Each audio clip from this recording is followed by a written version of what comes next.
Queridos, vamos passar o ministério da palavra. Tem alguém aqui feliz com o Senhor Jesus?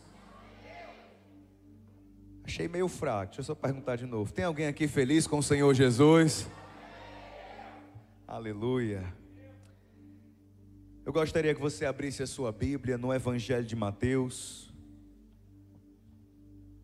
Obrigado, Jezania. Se puder trazer mais uns 3 desses. Capítulo de número 22.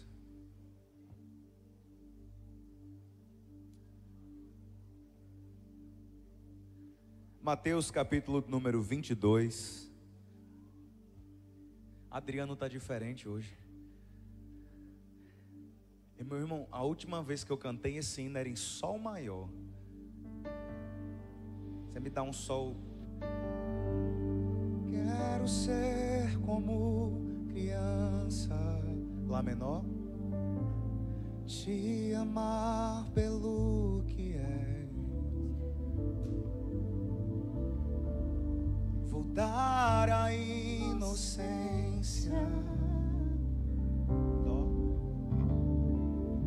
e acreditar em ti. É isso aí. Mas às vezes sou levado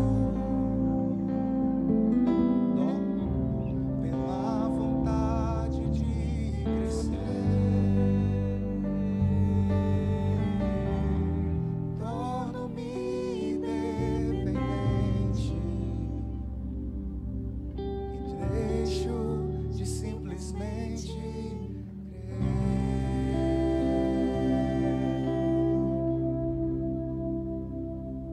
Mateus capítulo número 22, verso de número 34.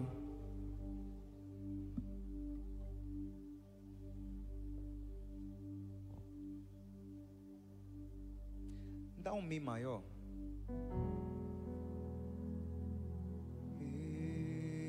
Estou no meu jardim. Tranquei a porta, abri meu coração, reguei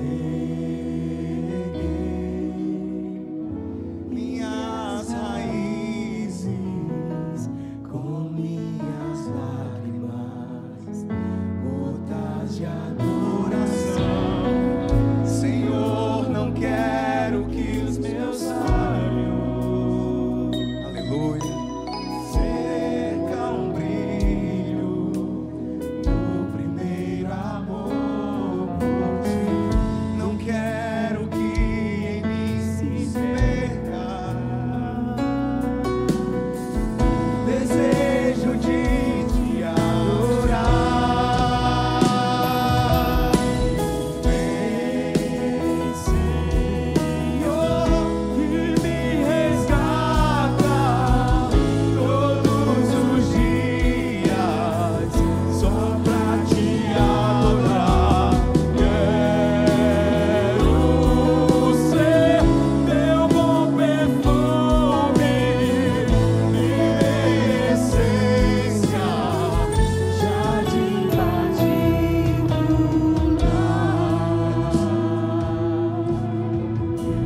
capítulo 22, verso 34, quem achou diga amém.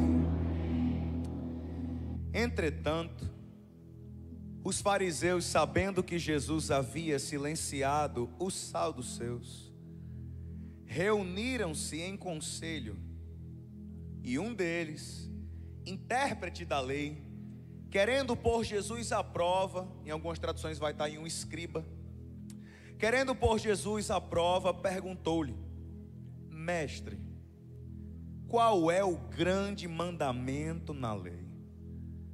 Jesus respondeu: ame o Senhor seu Deus de todo o seu coração, de toda a sua alma, com toda a sua força e com todo o seu entendimento. Este é o grande e primeiro mandamento. Feche seus olhos. Pai, no nome de Jesus, Senhor, nós precisamos de Ti nesse momento. E nós oramos agora para que o Senhor nos dê de presente Que o Teu Espírito fale conosco e nos dê, Senhor, aquela palavra rema. Pai, cada pessoa que veio aqui essa noite, veio, meu Deus, com a intenção de ouvir a Tua voz. Então, Senhor, que nesse momento o Teu Espírito Santo abra o nosso coração para receber essa mensagem. Pai, eu oro para que o Senhor fale conosco, em nome de Jesus, amém. Meus amados, essa palavra falou muito forte comigo hoje, porque, irmãos, já faz alguns dias que eu venho meditando sobre esse texto, né? E ele é um texto de suma importância para a nossa fé. A coisa mais importante que nós devemos fazer na nossa vida é amar o Senhor. E se eu pudesse dar um tema para essa mensagem, é justamente: ame o Senhor. Eu estava orando a Jesus, eu não estava escalado para pregar hoje à noite, era o pastor Chico Chagas. Mas quando o pastor me ligou e falou que iria lá para a nossa congregação no Barroca, celebrar o aniversário lá, eu fui orar a Jesus e disse: Jesus, o que é que eu vou pregar hoje para a tua igreja? O que é que a tua igreja está carente de ouvir? O que é que a gente está precisando, Senhor? Qual é a revelação que o Senhor quer partilhar com a tua igreja hoje? E aí, orando, o Senhor colocou esse texto no meu coração. Eu quero falar hoje sobre amar a Deus de todo o coração, meu irmão.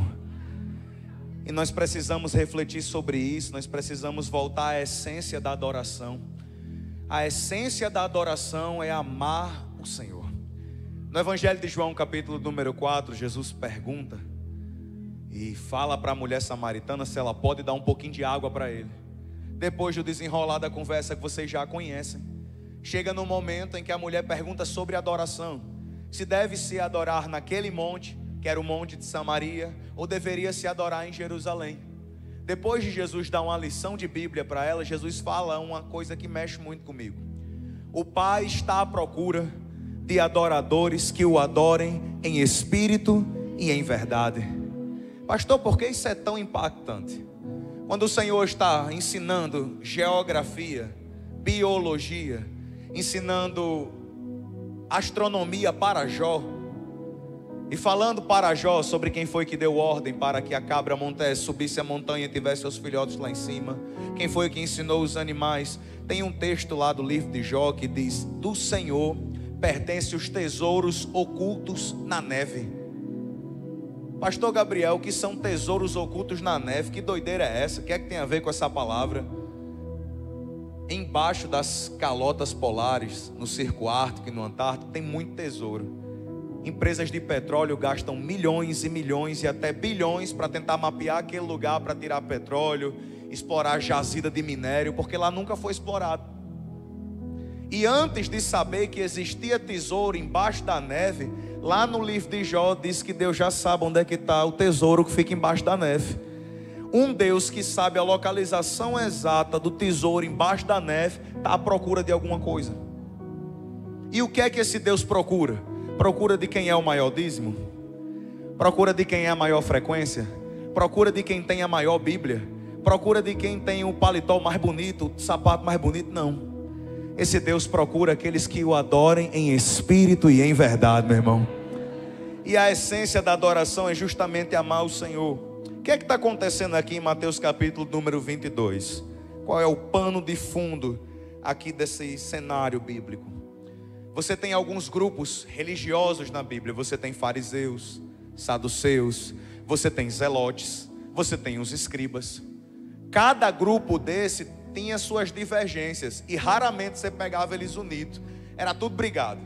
Saduceu não se dava muito bem com fariseu, eles tinham as opiniões contrárias. Os zelotes não gostavam muito, tinha raiva.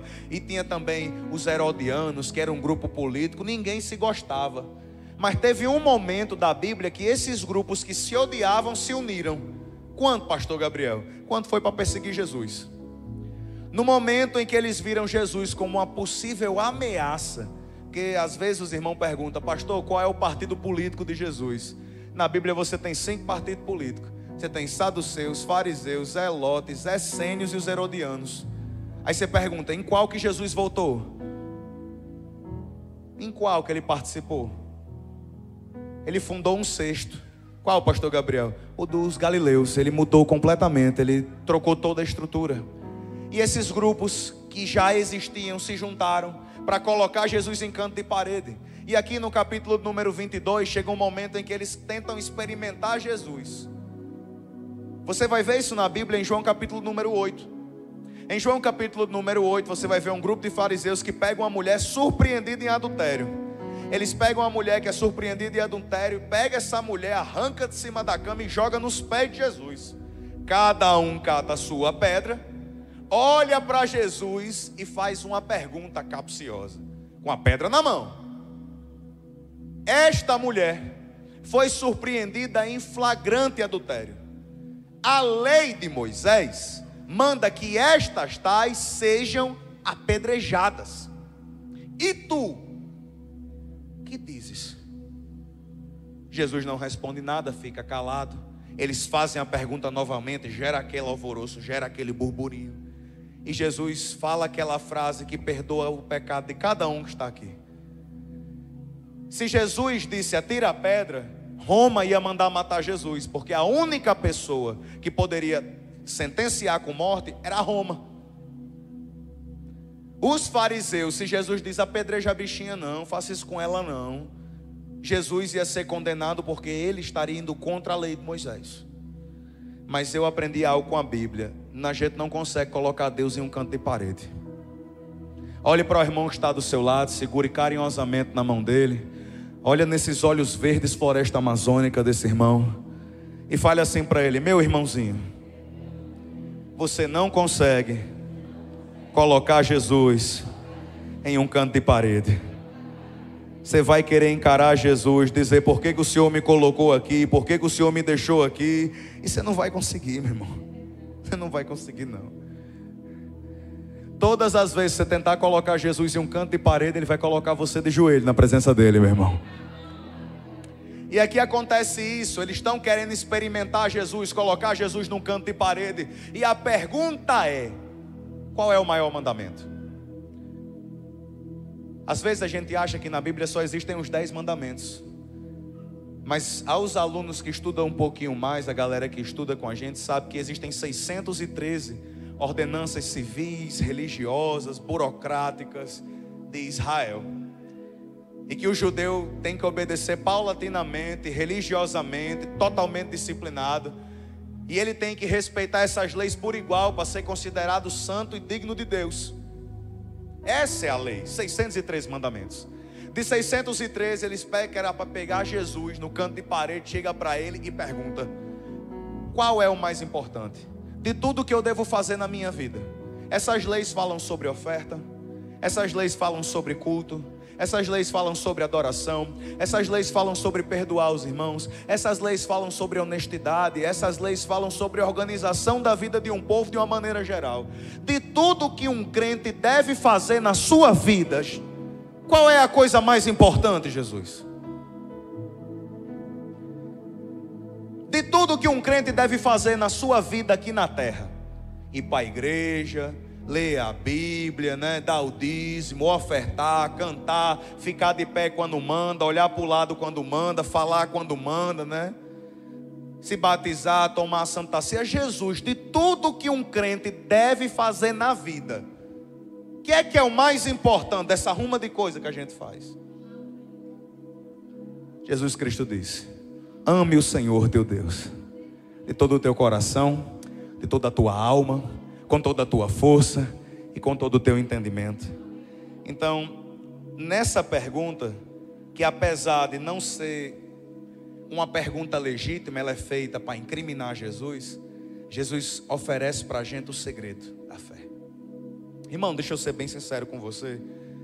E essa não é aquela palavra para tirar uma pedra em você, para apontar o dedo em você, mas convidar você a refletir. E volta e meia a gente precisa parar e rever nossas motivações do nosso coração. Você vai entender por que eu estou dizendo isso. Deixa eu lhe dizer uma coisa: se você trabalhar, se você estudar, se você acordar mais cedo, se você dormir mais tarde, se souber fazer os negócios certos, comprar na hora certa, vender na hora certa, souber estudar na faculdade certa, fazer negócio, você vai enriquecer e vai prosperar, sim ou não? Não precisa ser crente para isso não. Se você for para a academia, comer umas coisinhas saudáveis, cuidar da saúde, a chance de você adoecer é quase nenhuma. Se você trabalhar, se esforçar, for uma pessoa honesta, for uma pessoa de caráter, saber realmente lidar, entender o comércio, entender, irmão, para enriquecer a coisa é simples. Não que seja fácil, mas é simples. Pegue um produto que todo mundo quer, que solucione uma dor, venda para alguém. E quando você vender para alguém, você vai começar a ganhar dinheiro, porque você está resolvendo a vida de alguém. E aí você vai botar outra pessoa para vender e vai administrar um grupo de venda. Inevitavelmente você vai enriquecer. Estudando, se esforçando, trabalhando. Você vai ganhar dinheiro com isso. Você vai enriquecer, vai prosperar. Se você trabalhar duro, se você suar, você vai conquistar muita coisa nessa terra. Mas deixa eu dizer uma coisa para você. A vida eterna, só quem pode lhe dar é o Evangelho do Senhor e Salvador Jesus Cristo. Se você trabalhar e se esforçar, você pode conquistar todas as coisas que seus olhos podem ver. Mas para conquistar aquilo que seus olhos não podem ver, é só pela salvação em Jesus Cristo de Nazaré. Para amar a Deus, é só do jeito de Jesus. Pastor, por que o senhor está querendo falar isso, dizer de negócio e falar sobre isso? Porque muitas vezes a consequência está virando a razão pela qual a gente vem para a igreja. Nós vivemos dias, meus irmãos, de um evangelho transgênero. Pastor Gabriel, o que é um evangelho transgênero? Um evangelho que foi modificado. Um alimento transgênico é um alimento que ele é modificado na biologia. Antes de ser plantado, ele é modificado para crescer mais rápido, para ficar mais bonito. Todo mundo sabe que se você chegar no supermercado e ver uma maçã do tamanho do melão, é impossível que aquela maçã seja uma maçã natural, meu irmão. Tem como não, a maçã do tamanho do melão, você olha, a bicha é vermelha, parece sangue. Não tem um único defeito. É claro que aquilo ali está cheio de agrotóxico. Agora, muitas vezes o evangelho que a gente está crendo está do mesmo jeito. Para crescer mais rápido, para avançar mais rápido. A gente se esquece daquilo que Jesus Cristo disse que era a coisa mais importante. A gente vem para a quarta-feira profética para pedir para Jesus nos abençoar. A gente vem para o culto de domingo na esperança, na expectativa de chegar e dizer: pastor, dá aquela palavra que eu vou vencer, dá aquela palavra que eu vou prosperar, dá aquela palavra, pastor, final de mês, crente não tem mais dinheiro, se acabou até dia 15, não tem mais nada, o que eu faço da minha vida? Dá aquela palavra que amanhã vai dar tudo certo. Quero dizer para você que essa não é a palavra de hoje. Hoje eu quero convidar você a relembrar do que realmente é importante. Pastor Gabriel, quando tudo passa, o que é que fica? A fé, a esperança e o amor. Mas desses três, o maior é amor.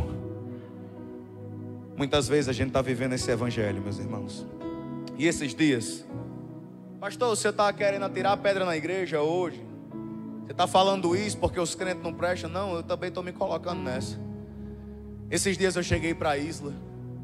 Está aí ela de testemunha, está sentada na primeira fileira. Eu tinha acabado de tomar banho, estava me arrumando para vim para a igreja. Não lembro se era de tarde, de noite, mas foi essa semana.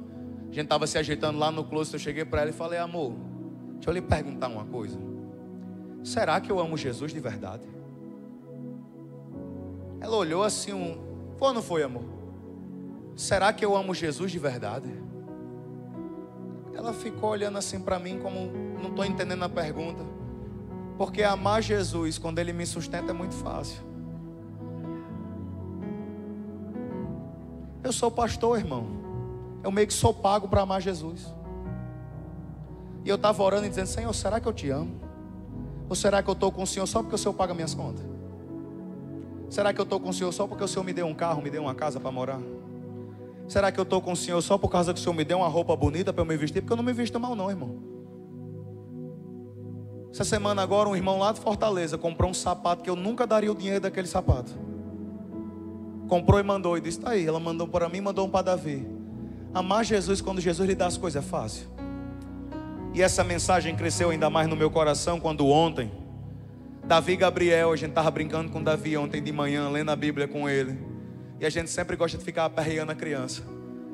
Isla chegou para ele e falou: se você fosse filho de outra mãe, o que é que você faria? O menino olhou assim. Porque ele tinha olhado para Isla e tinha dito: mamãe, eu amo você. A Isla gosta de aperrear o juízo da criança, pegou e disse: e se você fosse filho de outra mãe? Aí eu, que também gosto de aperrear o próprio juízo da criança, disse: se você fosse filho de Jéssica. que é uma prima nossa que Davi ama, brinca com ele, leva ele pro shopping, dá pizza pra ele. As coisas que eu e Isla proíbe, ela não tá nem aí. Bota o menino pra fazer tudo que a gente disse que não é pra fazer.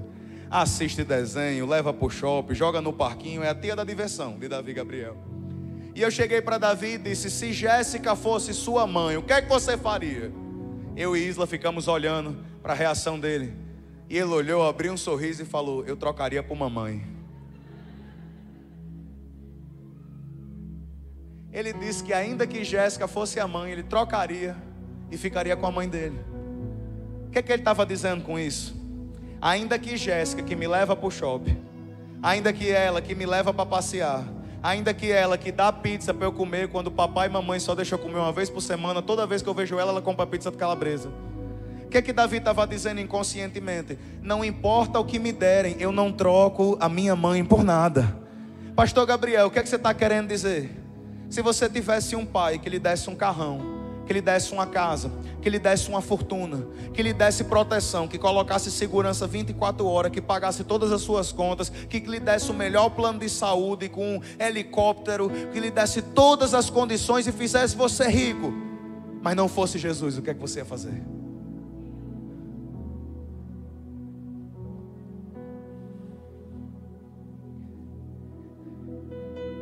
Você sabe quando foi que eu respondi essa pergunta, se eu amava Jesus ou não? Quando eu estava chorando e orando, dizendo: Senhor, eu lhe amo desde antes do Senhor me dar as coisas. Eu lhe amo desde o deserto, Senhor. O seu amor não é amor de terra prometida, o seu amor é amor de deserto, irmão. Quem está com seu esposo, com seu cônjuge, dá uma olhadinha para ele aí do lado. Você foi a pessoa que investiu na planta baixa.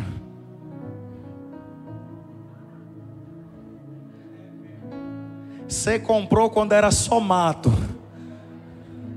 Foi ou não foi? Era só capim, só terreno baldio. Você foi lá e disse: eu vou apostar nesta obra. Vai criar forma, né? Era meio desengonçado, meio desajeitado, fake doía, né? Das mulheres com mais olhar investidor aqui, tem mais olhar é Isla. Isla olhou para mim, um baixinho, 110 quilos. Irmão, eu fui crescer depois de 16 anos de idade. A minha puberdade chegou tarde. Eu com 15 anos de idade era um baixinho, mais ou menos dessa altura, 110 quilos. Olhava, parecia que estava de frente. Virava de lado, parecia que já tinha... Irmão, um negócio assim terrível. Pastor Gabriel, o que é que isso tem a ver? Meu irmão, amor de verdade por Jesus se conhece no deserto, meu irmão. Em Deuteronômio capítulo de número 6, a Bíblia fala que o Senhor colocou Israel no deserto para provar o coração, para ver se o coração deles era bom, para limpar o coração. Muitas vezes a gente está vindo para a igreja na intenção unicamente de Jesus resolver os nossos problemas, mas a essência da adoração é amar o Senhor. Quem está comigo diz amém. Então essa pregação é justamente para a gente reavaliar a forma como a gente está vivendo a nossa fé. Então vamos lá. A gente precisa entender o seguinte: quem serve a Deus somente para ser abençoado, ainda não conhece Deus. Porque no momento em que você conhecer a Deus, você vai amar Ele. Quem serve a Deus unicamente para ser abençoado, não conhece. Porque a partir do momento que você conhecê-lo, inevitavelmente você vai amar Ele de todo o seu coração. Sabe? E Jesus aqui, Ele dá o maior mandamento: amar o Senhor. Qual é o maior mandamento, igreja? Qual é o maior mandamento, igreja? A Bíblia não está só falando que amar o Senhor é o maior mandamento. Além de Jesus falar que a primeira e única coisa e mais importante que a gente tem que fazer é amar o Senhor, Jesus fala a maneira pela qual nós devemos amar. Não é um amor da boca para fora, não é um amor de qualquer jeito. Jesus Cristo incrementa a resposta. Ele poderia ter simplesmente dito: ame o Senhor, e acabado aí. Mas as próximas palavras, elas carregam um sentido muito profundo. E é justamente sobre isso que eu quero desenvolver a nossa mensagem hoje. Primeiro, amar com o coração. Quando Jesus Cristo diz de todo o seu coração, está falando de fidelidade, está falando de integridade. Deuteronômio capítulo número 6, se você quiser abrir na sua Bíblia, Se não, você pode acompanhar aqui com a gente no telão. Em Deuteronômio capítulo número 6, tem uma das primeiras vezes que esse amor aparece. Já havia aparecido lá no Êxodo e agora é reafirmado em Deuteronômio. No capítulo número 6, no verso de número 3 diz assim: portanto, escute Israel, e tenham cuidado de cumprir os mandamentos, para que tudo lhes corra bem, e vocês se multipliquem na terra que mana leite e mel, como o Senhor, o Deus de seus pais, lhes prometeu. Verso 4: escute Israel, o Senhor nosso Deus é o único Senhor. Vamos repetir comigo: o Senhor nosso Deus. 30% mais alto, digo: o Senhor nosso Deus é o único Senhor. Portanto, ame o Senhor, seu Deus, de todo o seu coração. Você sabe, meu irmão, qual foi o maior pecado da história do povo de Deus, que perseguiu Israel desde o Egito? Idolatria. Idolatria. O povo é tirado do Egito com forte mão. Irmão, eles viram 10 sinais milagrosos, miraculosos, extraordinários, que nem Hollywood poderia ter feito de efeito especial. Eles viram no Egito. Eles viram o Nilo se transformar em sangue. Eles viram gafanhotos. Eles viram chuva de pedra sobre os egípcios. Mas lá na terra de Gósen, que era a terra do povo de Israel, não chegava nada. Deus estava mostrando para eles que Ele era Deus poderoso. E após a Páscoa, a morte dos primogênitos, que foi a última praga, Deus coloca um senhor lá de 80 anos de idade com um cajado, e ele vai lá, chega no mar, chega no meio do mar vermelho. Quando ele coloca assim o cajado, adivinha só o que acontece? O mar se abre diante do povo. Pastor, o mar se abrir já é massa. Eles passam pés enxutos, mas quando eles passam para o outro lado, o velhinho olha para trás, 80 anos de idade, com o cajado na mão, e fecha. Eles passaram, mas quando Moisés fechou a porta, todos os carros, todas as tropas de Faraó são afogados pelo Mar Vermelho. Após isso, o povo vê pão chover do céu. Esse dia eu fiquei besta com o preço do pão. Eu não sabia que pão estava tão caro, irmão. Um pão está R$1 um pão. A última vez que eu tinha ido na padaria, dava para comprar 10 pão com 4, 5 reais. Isla chegou para mim, ela foi ali na padaria aqui na Boa Vista: amor, compre 10 pãezinhos para a gente. Ela comprou 10 unidades de pão. Ela chegou com um saco R$9,98. Eu falei: égua, amor, pão caro da bexiga. Que é isso, amor? 10 conto, 10 pão, um pão R$1, amor. E Davi só come pão e ovo, irmão. O que é que eu vou fazer? Eu olhei: amor, pão caro. Ela falou: amor, tá caro o pão. Mas aquele povo não se preocupava com o preço de pão, porque eles abriam a tenda de manhã e o pão chovia e caía na porta da tenda deles, meu irmão. O primeiro iFood do mundo, meu irmão, olha só. Chovia e não atrasava não. Tu pede um lanche e chega com 7 horas na sua casa. Você pede o almoço para chegar na hora da janta. Motoboy atrasa. Você não sabe o que acontece, ainda qual o risco dele dar uma dentada na fatia da pizza no caminho que ele sai de lá para sua casa. Às vezes eu estou saindo assim para a igreja e passa um motoboy voado, a caixa chega, pula assim nas costas. Eu digo: amor, é bem nosso lanche que está indo lá para casa. Chega todo mexido. Mas quando eles acordavam 5, 6 horas da manhã, abria a porta da tenda, Deus já tinha colocado o maná lá, a provisão lá. Não, irmão, deixa eu falar um negócio para você. Todas as vezes que você acordar de manhã, já tem a provisão de Deus para aquele dia. Talvez você não esteja vendo, mas no momento que você abrir a porta da sua casa, a provisão de Deus para aquele dia já vai estar preparada. Aquele povo que viu pão cair do céu, aquele povo que viu água brotar da rocha. A primeira água mineral do mundo não é Esterbon, é Naturágua Jeová. Chegou lá, água mineral da rocha. Este povo, na primeira oportunidade que teve, Moisés tira férias. Vai tirar 40 dias de recesso pastoral, vai ficar com Jesus lá em cima da montanha. Quando Moisés sobe para receber a lei de Deus na montanha, quando ele desce, irmão, pelo amor de Deus, ele subiu para orar a Deus. Quando ele voltou, era época de festa junina lá em Israel. MCJ. Não, lá era HBJ, HCJ, Hebreus Cidade Junina. Colocaram um boi de ouro no meio do arraial. Mandaram Arão fazer um boi de ouro. Pegaram peça de ouro, fizeram um boi de ouro e começaram a sacrificar o boi de ouro. E Arão, irmão de Moisés, olha só, estava lá e dizendo: esse foi o Deus que tirou vocês do Egito. Esse negócio de idolatria não acabou no deserto, não. Quando eles passam para Canaã, a geração de Josué é fiel, mas os filhos daquela geração se perdem no caminho. E essa idolatria vai fazer com que Israel viva em avivamento e queda espiritual durante toda a sua história, até o cativeiro babilônico. Pastor Gabriel, o que você está querendo dizer com isso? Para nós olhar para Israel e dizer: olha, tem um bezerro de ouro, a gente manga. Porque crente, quando fala de idolatria, ele só aponta pecado dos católicos.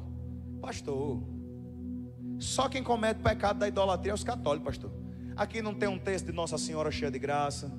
Aqui não tem uma imagem de meu Padim Padeciço. Aqui não tem uma imagem de Santo Expedito, São Francisco de Assis. Não tem um Santo Antônio para casar as irmãs. Aqui é só Jesus, pastor, não tem idolatria aqui não. Os nossos deuses não são mais de barro, de prata. Os nossos deuses muitas vezes é aquele saldo que você tem lá no seu banco. Ele muitas vezes está transvestido de Nubank, de Inter, de Itaú, de Banco do Brasil. Você só vem para a igreja quando está apertado, o real? Só vem para a igreja quando está doente? Às vezes você diz que serve a Jesus, mas o seu Deus não é Ele. Como assim, pastor Gabriel? Tem muito crente que o Deus dele está no bolso. É ou não é, irmão? Tem crente que não dá a paz do Senhor para não tirar a mão do bolso. Tem crente que o Deus dele não é o dinheiro ele venceu. Mas o Deus dele é o orgulho. Você conhece algum crente orgulhoso? Dê um sinal com a mão se você conhece um crente orgulhoso. A maioria não conhece, mas você está ligado, né? Se você não conhece nenhum crente soberbo, orgulhoso,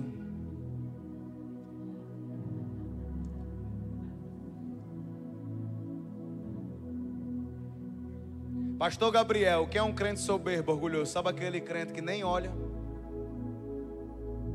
Olha para a pessoa que está do seu lado. Esse crente soberbo não olha.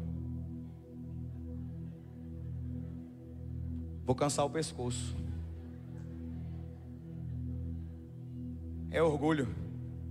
Deixa eu dizer um negócio para você. Não perdoar quem lhe feriu é orgulho. Segure assim nas duas mãozinhas dessa pessoa linda que está aí do seu lado, por favor. Você segura assim, ó, e olha nos olhinhos dele e fala assim: assim te diz o Senhor. Não perdoar é orgulho. Então deixe de ser orgulhoso. Porque você olha para aquela pessoa e diz: ela não merece o meu perdão. Você também não merecia o perdão de Deus, Ele lhe perdoou mesmo assim. Você não perdoa com o perdão que você tem para dar. Você perdoa com o perdão que você recebeu do Papai do Céu. O primeiro nível de amor é de fidelidade e inteireza. Deus é o único Senhor. Quem ama o Senhor de todo o coração não troca Deus por nada. Tem crente que Ele é o Deus dele. Como assim, pastor Gabriel? Ele é o Deus dele, Ele se manda. Irmão, olha para cá, por favor. Pense muito bem quando você for aceitar Jesus. Porque a partir do momento que você aceitar Jesus, você está entregando o controle da sua vida para Ele. Senão é uma decisão da boca para fora. Porque às vezes você vem na emoção, no louvor e tal, e levanta a mão, mas depois na sua vida quem continua mandando é você. Quem continua tomando as decisões é você. Quem faz tudo na sua vida é você. E quando quebra a cara vem dizer: eu aceitei Jesus e nada mudou. É lógico. Aceitou Jesus, mas quem continua mandando na sua vida é você. Está na hora da gente amar o Senhor de todo o nosso coração. Toda a minha vida pertence a Ele. Quem está comigo diz amém? Quem ama a Deus de todo o coração não troca Ele por nada. Não cabe loteamento. No seu coração não cabe lotear. Não dá para colocar 80% Jesus. Sabe? Igual aquele louvor apócrifo, 99% anjo, perfeito, mas aquele 1%, epa, é um louvor apócrifo. É baseado no coração dos crentes que loteiam. Pastor Gabriel, o que é que eu tenho que fazer? A gente precisa chegar, irmão, tem um negócio que é poderosíssimo. Nós somos terríveis para ver os nossos próprios defeitos. Quando eu falo uma palavra dessa, a maioria de nós, a primeira coisa que faz é se colocar numa defensiva e dizer: pastor Gabriel está pregando por causa de alguém que não sou eu. E quando termina o culto ainda diz assim: fulana, tu era para ter ido para a igreja, porque a palavra foi todinha para você. É assim ou não é? Mulher, recebi a palavra todinha por você, era para tu ter ido para o culto hoje. Foi. Pastor Gabriel falou de crente ruim, só lembrei de tu, mulher. Não, de você que não perdoa a fofoca, é você. Foi. Veja no YouTube. Vou mandar o link. A gente é míope, cego para ver nossos próprios defeitos. A gente olha e se coloca numa patente onde a gente é muito perfeito, onde a gente é muito santo, onde a gente não falha, onde a gente não erra, onde a gente, não, pastor, eu vou para a igreja, pastor, peraí, pastor, o senhor está falando para eu amar Jesus, pastor, eu já amo. Jesus e eu é assim. Tem dois tipos de exame. Tem o autoexame. O autoexame é quando você vai no centro da cidade e pede para um flanelinha limpar seu carro. Sabe quando você desce do carro lá no centro da cidade e o flanelinha fala assim: ô irmão, R$20 deixo zerado, novo seu carro. Você fica meio assim, mas você dá os R$20, a chance do seu carro ficar mais sujo do que o que está é muito grande. Esse é o autoexame. É quando você tenta se limpar. É quando você tenta se avaliar. Porque quando eu me avalio, eu posso dizer: eu sou o pastor Gabriel, eu sou o cara, né? Mas aí a Bíblia nos convida a mudar o exame, a subir a patente. Aí a gente vai para o exame do alto. No Salmo 139, Davi chega e diz: Senhor, esquadrinha o meu coração, prova e vê se há em mim algum caminho mau. Tem muita coisa na nossa vida que a gente precisa deixar que Deus nos mostre. Tem pedra de tropeço na sua vida que você não está vendo, mas Deus quer te mostrar para você não cair. Cutuca quem está assim do seu lado e fala assim: sabe por que não avançou? Por causa da pedra de tropeço. Você não está vendo, mas Deus está vendo. Peça para Ele lhe mostrar, meu irmão. Peça para Ele lhe mostrar. Abraão sai de Ur, sai de Tera. Gênesis capítulo número 12. E o Senhor chega para Abraão e diz: sai do meio da tua terra e da tua e vai para a terra que eu te mostrarei. Farei de ti uma grande nação e tu serás uma bênção. Abençoarei os que te abençoarem, amaldiçoarei os que te amaldiçoarem. Em ti, Abraão, serão benditas todas as famílias da terra. Verso seguinte diz assim: partiu, pois, Abraão e levou o seu sobrinho. Como era o nome do sobrinho dele? Ló. Do momento em que Abraão pega Ló, vai até Canaã, Deus.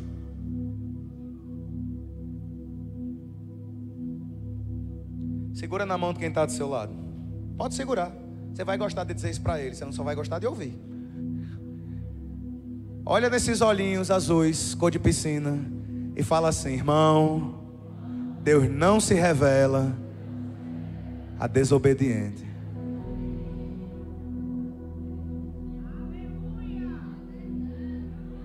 Ele sai, no capítulo 12, ouviu a voz de Deus, mas levou o sobrinho. Você sabe quando vai ser a próxima vez que Deus vai falar com Abraão? Só depois que ele manda Ló embora. Tem coisa na sua vida que você vai precisar mandar embora porque você ama Jesus agora. Vou falar de novo: tem coisa na sua vida que você vai precisar mandar embora porque você ama Jesus de todo o seu coração. Tem muita vida que está amarrada justamente porque não mandou as coisas embora. está travada, não fala, é briga, é guerra, é confusão, é contenda. O coração está dividido. Meu sobrinhozinho, tadinho, amo tanto o bichinho, mas está atrapalhando você de amar Jesus por completo. A primeira coisa que a gente precisa entender é o amor ao Senhor, Ele é único. A segunda coisa que a gente precisa entender é amar o Senhor com a nossa alma. No Salmo 103, verso de número 1, diz: bendize, ó minha alma, ao Senhor, e tudo o que há em mim, bendiga o teu santo nome. Pastor Gabriel, o que é amar Jesus com a alma? Amar o coração, entenda por fidelidade, integridade, 100% do seu coração pertence a Deus. Agora, amar com a alma, para quem não sabe, é a sede do raciocínio humano. É onde saem os sonhos, os desejos, os pensamentos, os planos, os instintos. Sabe aquele crente que tem instinto ruim? É problema na alma. Que tem sonho, não consegue projetar, não consegue sonhar, não consegue planejar, está atado ao passado, é problema na alma. Quando o Senhor está dizendo que eu preciso amar Deus, porque você olha e diz, Jesus está dizendo, ame de todo o coração e ame de toda a alma, Ele está fazendo uma aplicação diferente. Ele está dizendo que todos os nossos planos, todos os nossos sonhos, todas as nossas vontades, todos os nossos desejos têm que passar pelo crivo do nosso amor ao Senhor Jesus. Tem uma frase de Agostinho de Hipona que ele diz o seguinte: ame Jesus e você pode fazer o que você quiser. Ame Jesus e você pode fazer o que você quiser. Mas primeiro, ame Jesus. Como é que eu digo que eu amo a Jesus se no meu interior, no nosso interior, nosso desejo, nosso pensamento não condiz de acordo com a vontade dEle? Pastor Gabriel, o que é que eu faço? Chega um momento que você tem que dobrar seus pensamentos a Deus. Martinho Lutero dizia que os pecados, os pensamentos que vêm na nossa cabeça, esse desejo de pecar que vem na nossa cabeça, são como pássaros que voam sobre nossa cabeça. Você não pode impedir que voe, mas você pode impedir que faça um ninho. Tem muito pensamento que chega na sua cabeça. A galera que é colérica, assim como eu, aqui e acolá dá vontade de matar, mas você não pode matar.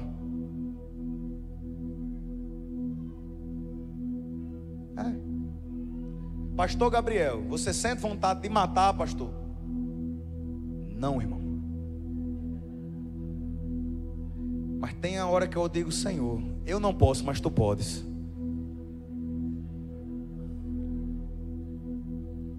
Eu não tenho, mas o Senhor tem cada arma aí no céu.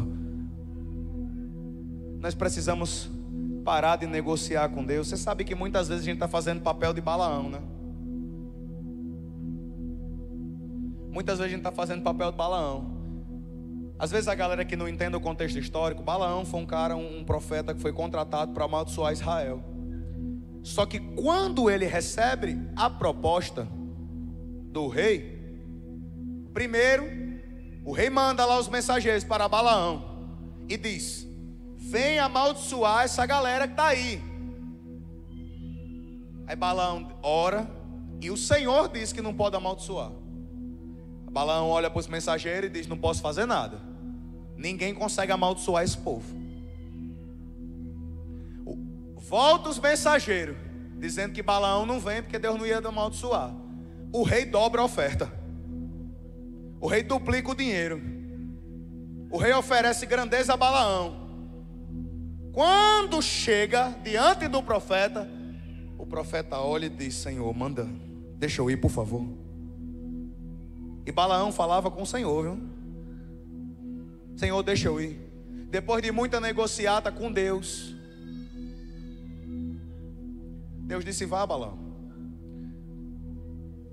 Tem coisa que você insiste, mesmo Deus dizendo não, mas você insiste tanto que Ele diz: vá, meu filho, vá. Né? Ó, o menino ali está entendendo. Deus diz: não vá, meu filho. Mas Deus, eu queria tanto aquele relacionamento. Deus, aquele menino era meu boy.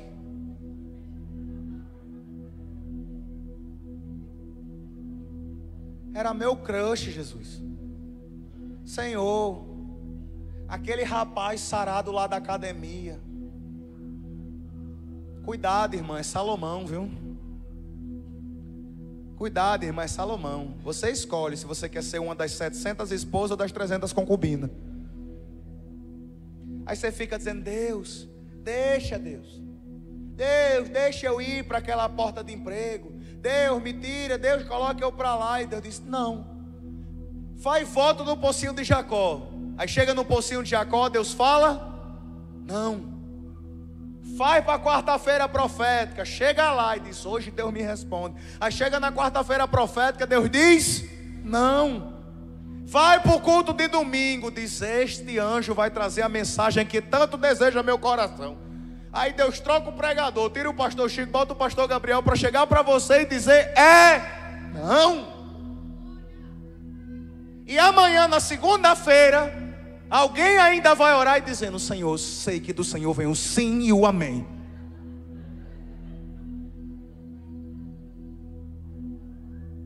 Todo culto Deus diz que não, mas a criatura vai orar até de Deus dizer que sim. Ela vai jejuar até o bucho colar nas costas para tentar mudar a opinião de Deus. Ela vai fazer voto, meu Deus do céu, vai dobrar o joelho, vai até fazer romaria. Senhor, esse ano eu vou na procissão de Santa Luzia, Senhor. Tem uns crentes desse jeito, irmão. Senhor, se o Senhor honrar meu voto, eu vou 7 dias seguidos para o pocinho de Jacó de joelho. Eu não falto um pocinho de Jacó por 30 dias. É o voto que a pessoa faz. Aí qual é a diferença dessa galera para que faz romaria? Né? Qual é a diferença do irmão que diz: se o Senhor me abençoar, eu vou para o pocinho de Jacó de moto. Aí Deus olha e diz: minha filha, tu não tirou nem a habilitação, mas o Senhor vai me dar uma moto.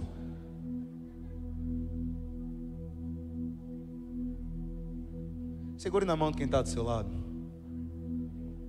e fala assim para essa pessoa: pare de negociar com Deus. Fale mais uma vez, diga: pare de negociar com Deus. Entregue a Deus todos os teus negócios.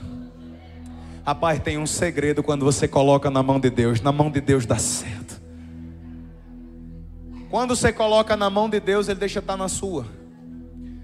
Tome cuidado quando você colocar uma coisa na mão de Deus, porque ela não pertence mais a você.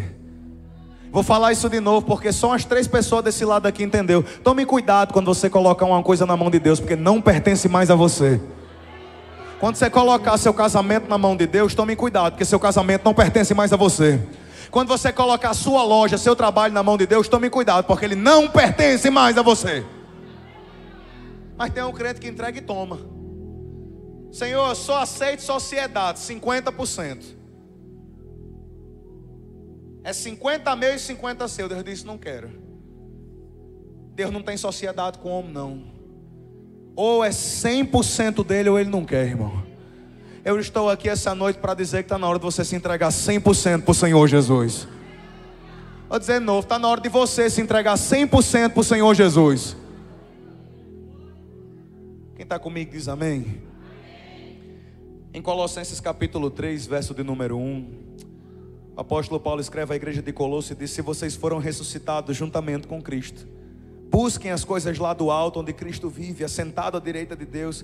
Pense nas coisas lá do alto, e não nas que são daqui da terra, porque vocês morreram e a vida de vocês está oculta juntamente com Cristo em Deus.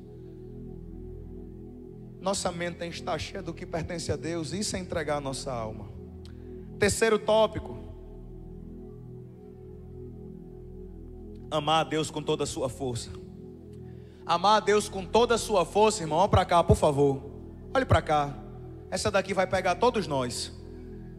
Se você estava esperando a sua chance de se tocar com a palavra, essa é a chance, chegou.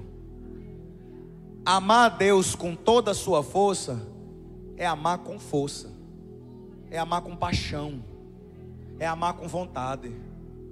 Você chega na igreja para adorar o Senhor, vai cantar o louvor, faz diferença nenhuma. Não há diferença nenhuma. Pão da vida music começa. A único que é digno de receber. Aí eu creio. A único é digno de receber. Queimou ali, ó. Ó, queimou a lâmpada. Falar para o pastor Gabriel. Honra e a glória, força e o poder. Esse menino da fumaça, rapaz. Enche a igreja de fumaça com essa luz. Ei, eterno e imortal. 9 horas, pastor Gabriel não encerrou o culto ainda. Doido para comer minha pizza. A galera que é casada, dá um sinal com a mão. Só os casais. Agora olha as esposas. Dá uma encarada nesse varão que está aí do seu lado. Quando namorava, amava mais?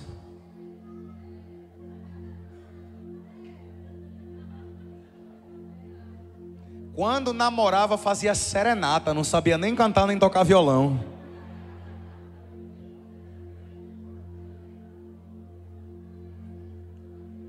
Se declarava, mandava carta, mandava bilhete. O seu pai não deixava ele dormir lá na sua casa, mas ele ficava a noite todinha mandando mensagem. Olha aí. E ficava dizendo, eu te amo, você é a razão da minha vida. Eu não vivo sem você, mozão. Cantava aquele louvor, avião sem asa, fogueira sem brasa. Não era?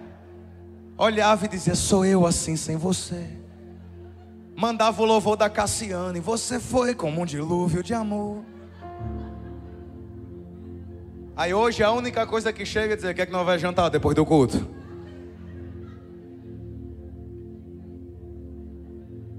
Aí fazer o que para mim quando acabar o culto? Não fala em gastar não, pelo amor de Deus.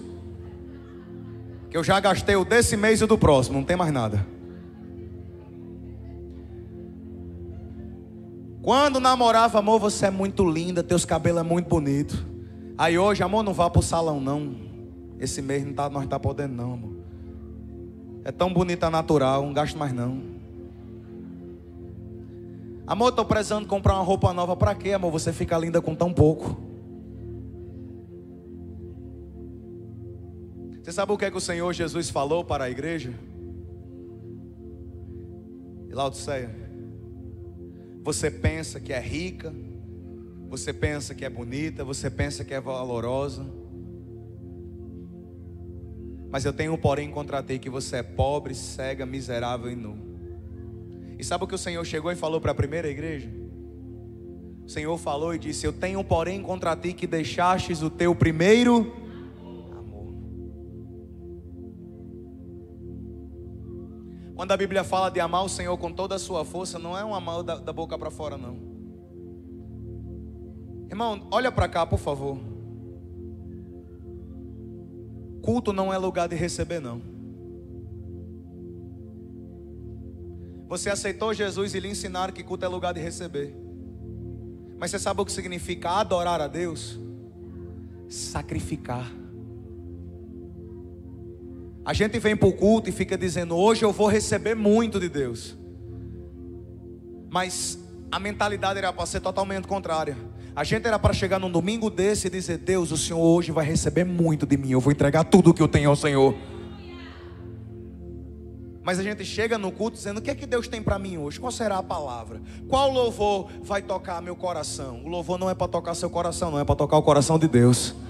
Tem crente quando termina o culto e diz, não gostei do louvor da Pão da Vida meu. Sinto muito, o louvor não era para você, era para ele, viu meu irmão? Tem crente quando termina o culto e fala, não gostei da palavra. Não tem problema não estou pregando, né historinha de gibi não. É a palavra de Deus, é a palavra de Deus. A gente tem que parar, meu irmão, com esse amor reborn. Amor reborn. Crente reborn. Olha para esse crente que está do seu lado. Dá só uma beliscadinha nele, vê se ela é reborn.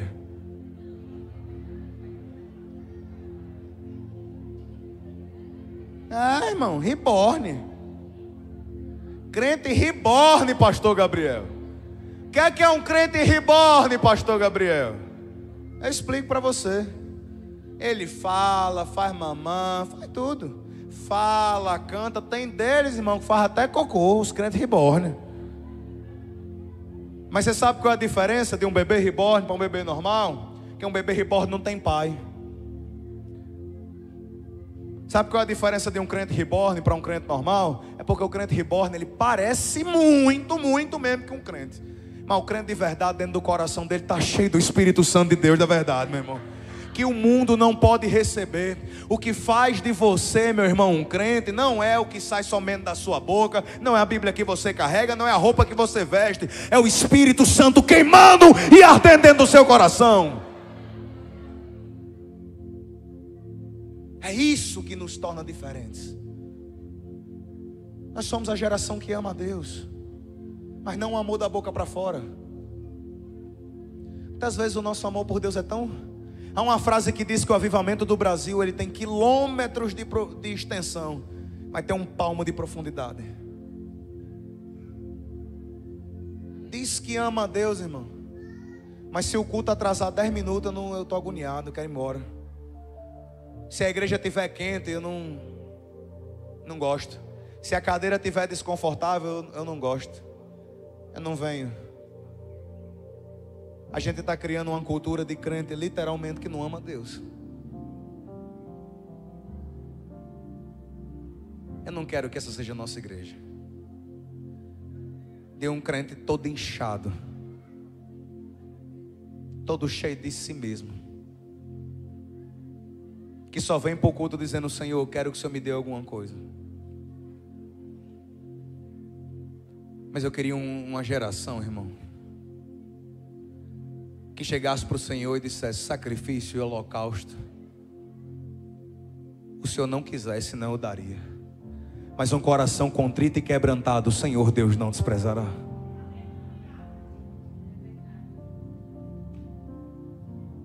Irmão, deixa eu dizer uma coisa para você. Nesses últimos dias, Deus está trazendo os verdadeiros. Não se espante quando na caminhada começarem a deixar alguns para trás. Pastor, o que é isso? É porque uma geração morrerá no deserto, a outra vai conquistar a terra prometida, meu irmão. Aleluia. A que ama a Deus sobre todas as coisas. O apóstolo Paulo diz em Romanos 12:11: sejam fervorosos de espírito, servindo ao Senhor. Meu irmão, fervor. Você sabe qual é a moeda do reino de Deus? Desejo. Vocês que são casados, pronto, quem é pai e mãe, dê um sinal aí com a mão. Pais e mães. Você já pediu uma coisa a seu filho, ele fez com uma má vontade tão grande que você ficou com vontade de dar nas ventas dele? Você pede uma coisa, mas ele vai tão, você não precisa mais não.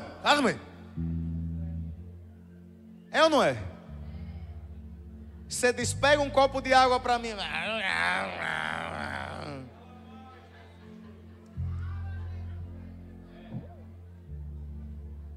Pega ali um remédio para mim na gaveta. Dá vontade de abrir a mão e dar nas ventas da criança. Faz numa má vontade tão grande. É assim ou não é? As mulheres: amor, pega ali para mim.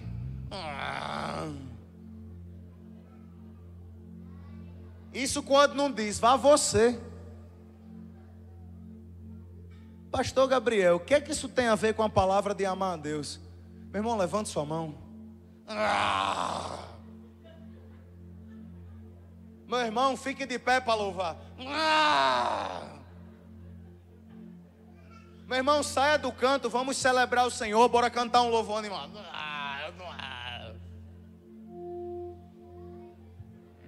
Saia do seu canto, dê a paz do Senhor, dê um abraço no seu irmão, no seu canto.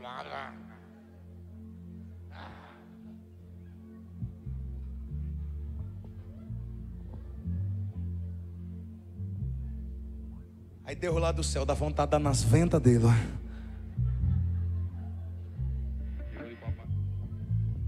Nossa mão muitas vezes, irmão, não tem sabor. Se você pega um arroz, cozinha ele sem sal, você pode até comer, mas você não aguenta muito não, né, irmão? Aquele negócio trava na boca. Agora olha pra cá. Coloca um tempero no seu relacionamento com Deus, meu irmão. Não faça só o genérico não, faça só o básico não, arroz com feijão não, bota um temperozinho. Coloca um jejum, coloca uma lágrima, coloca uma mão, sabe? Chega com vontade, sabe? Não venha para a igreja para ver somente seus irmãos. Não venha para a igreja porque hoje você veio ver aquele que te fez. Hoje você veio ouvir a palavra daquele que te formou. Hoje você veio ver o seu Criador, o teu Senhor. Meu irmão, nada disso daqui é natural. Para você vir para a igreja e não oferecer um culto a Deus, era melhor tu ter ido para o shopping. Era. Porque você ia ter pelo menos um entretenimento para começar a semana. Mas se você veio para cá, aqui tem culto de louvor e adoração ao Senhor nosso Deus. Pastor, eu vim só para passear. Era melhor ter ido para a praia. 40 quilômetros está em Tibau, irmão.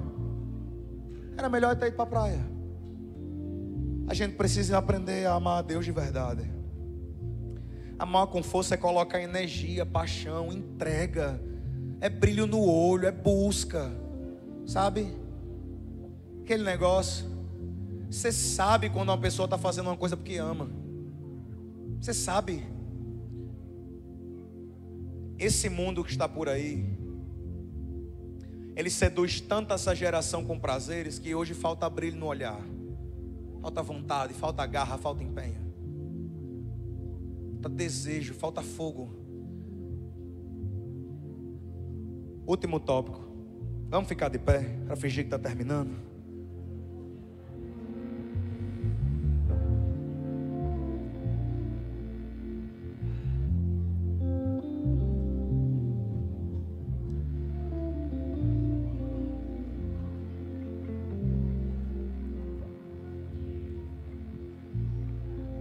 Salmo 42, verso de número 1 diz assim: assim como a costa suspira pelas correntes das águas, assim por Deus a minha alma suspira. A minha alma tem sede de Deus, do Deus vivo. Quando irei, me apresentarei diante da face de Deus. Quando é que eu vou e vou comparecer diante de Deus? A minha alma tem sede de Deus. A minha alma tem vontade de adorar o Senhor. Não pelo que Ele vai me dar na segunda-feira. Último tópico é amar a Deus com entendimento. Amar a Deus com entendimento é saber por que você ama a Deus. Sabe por que tem casais que nunca serão abalados e destruídos? Porque eles passaram por muita coisa junto. Eles têm uma história juntos, eles conhecem a história um do outro. Às vezes a gente tem dificuldade de amar a Deus porque a gente não sabe da história da palavra dele. A gente não sabe o preço que foi pago, a tudo que aconteceu para que isso aqui viesse a existir. Porque quando chegou na nossa mão já estava pronto. A gente não sabe o quanto custou. Quem chega hoje na sua casa não sabe quanto que foi difícil você conquistar a sua casa. Foi ou não foi? Quem chega hoje na sua casa, você convida para jantar, você convida para sentar na mesa, não imagina quantas lágrimas escorreram do seu rosto para você conquistar a sua casa. É ou não é? Quem vê você chegando na igreja com seu carrinho não sabe que você já andou a pé. Não sabe que você sonhou e tem uma motinha, depois você teve seu carrinho. Foi assim ou não foi? Porque não sabe o preço que foi pago. Não sabe a luta que teve que existir. Quem chega na casa de Deus simplesmente para um jantar, não sabe o preço que foi pago para essa casa existir. E eu não estou falando do templo, não estou falando do investimento do telão, do investimento do som. Eu estou falando do preço que foi pago nessa cruz aqui, para que cada pessoa pudesse estar aqui hoje à noite. Isso é amar com entendimento. Eu sei que Ele me amou. Eu sei o que Ele fez por mim.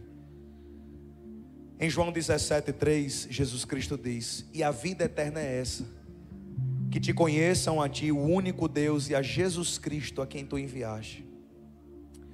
Dizer que ama a Deus e não se interessar pela palavra dele é um amor vazio. É falso, irmão. Mas eu quero dizer para você o seguinte, e encerro minha palavra. O propósito dessa mensagem de hoje não foi apontar o dedo simplesmente nas nossas falhas e dizer: a gente é muito ruim, a gente não presta. Porque todas as vezes que Deus nos exorta, é porque Ele já tem uma mudança preparada para a gente. Nesse momento a gente vai orar e a gente vai dizer para Jesus que a gente ama Ele e pedir a Ele que nos dê um amor verdadeiro.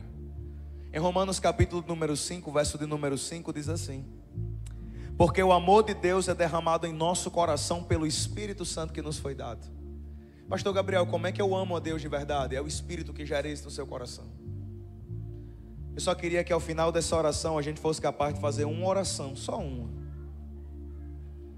da gente responder uma única pergunta de Jesus. Qual, pastor? Tu me amas? Eu quero que você feche seus olhos.